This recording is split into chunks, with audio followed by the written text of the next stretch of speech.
Vamos dar início ao estudo de mais alguns aspectos de cabeça e pescoço, com ênfase em elementos de inspeção.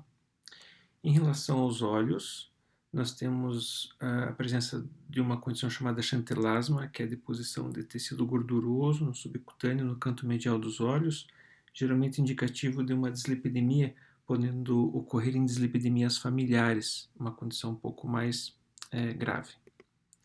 Hemorragia conjuntival, em que você tem trauma da conjuntiva bulbar com sangramento.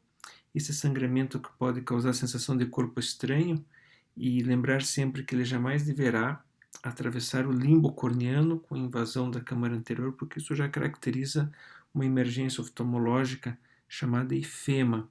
Normalmente a hemorragia conjuntival se resolve espontaneamente entre 7 a 10 dias sem nenhuma outra complicação. Por falar em ifema, aqui está ele, deposição de sangue na câmara anterior do olho, por trauma ou por inflamação, uma condição grave o suficiente a ponto de causar perda definitiva de visão. Igualmente o hipópio é grave, indicando e demonstrando infecção de pus na câmara anterior do olho, em decorrência de infecções, e pode ser também uma complicação de uveíte, uma condição que potencialmente leva à perda de visão. Ectrópio, que é a projeção, a exteriorização da pálpebra, causando ressecamento ocular, muitas vezes com sensação de corpo estranho, é uma condição mais comum em idosos e suscetível de tratamento por cirurgia. O entrópio, ao contrário, é a introversão palpebral, fazendo com que os cílios façam um atrito sobre a córnea, levando a uma irritação crônica desta, com uma hiperemia ocular e também sensação de corpo estranho. Tanto entrópio como ectrópio sujeitos a tratamento cirúrgico. Ordéolo, infecção do folículo piloso dos cílios, é uma condição comum, tratável com calor local, eventualmente antibiótico, ou drenagem do abscesso, normalmente inofensivo. Conjuntivite purulenta, caracterizada aqui pelo acúmulo de pus no saco conjuntival e um olho vermelho, que seguramente se apresenta com uma sensação de corpo estranho, uma condição que é extremamente infecciosa e muito prevalente em nosso meio. Pterígio, caracterizado pela projeção da mucosa da conjuntiva bulbar sobre a córnea, podendo inclusive levar à perda de campo visual por obliteração do orifício corneano, uma condição benigna tratada com a raspagem da estrutura. Não tem nada a ver com os olhos, mas é bom lembrar que o sinal de Frank, caracterizado por um sulco transversal no lóbulo da orelha, é indicativo de doença coronariana, em especial nos pacientes com menos de 60 anos de idade. Deve merecer atenção. Em relação à cavidade oral e faringe, temos aqui uma ocorrência comum, herpes labial, aqui se apresentando bilateralmente, o que não é tão frequente.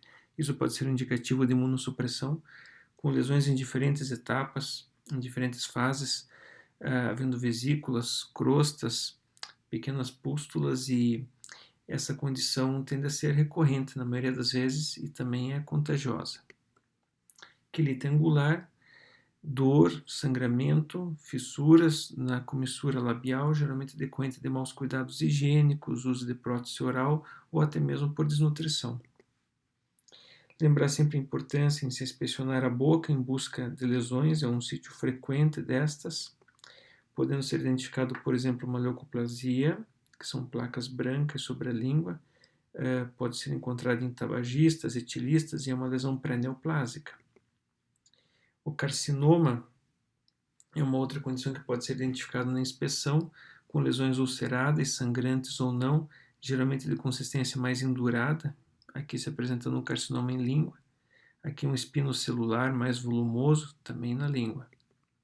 Por isso a palpação é importante de ser realizada nas diferentes estruturas da cavidade oral em busca dessas lesões que podem, quando precocemente tratadas, serem resolvidas. Uma leucoplasia pilosa, faz um diagnóstico diferencial com Cândida, e aqui nós temos uma condição vinculada à imunossupressão, mais especificamente a síndrome de imunodeficiência adquirida. Por falar em candidíase, aqui está ela, em um paciente por vezes imunossuprimido, um diabético, um etilista, fazendo quimioterapia, com a infecção fúngica se estendendo pelo corpo da língua, eventualmente chegando até o esôfago. O uso de medicamentos pode acarretar alterações da cavidade oral. Aqui nós temos uma hipertrofia da gengiva em paciente usuário de fenitoína, lembrando que para que esta condição se desenvolva, normalmente são necessários maus cuidados higiênicos, mas isso acaba implicando em perca dos elementos dentários.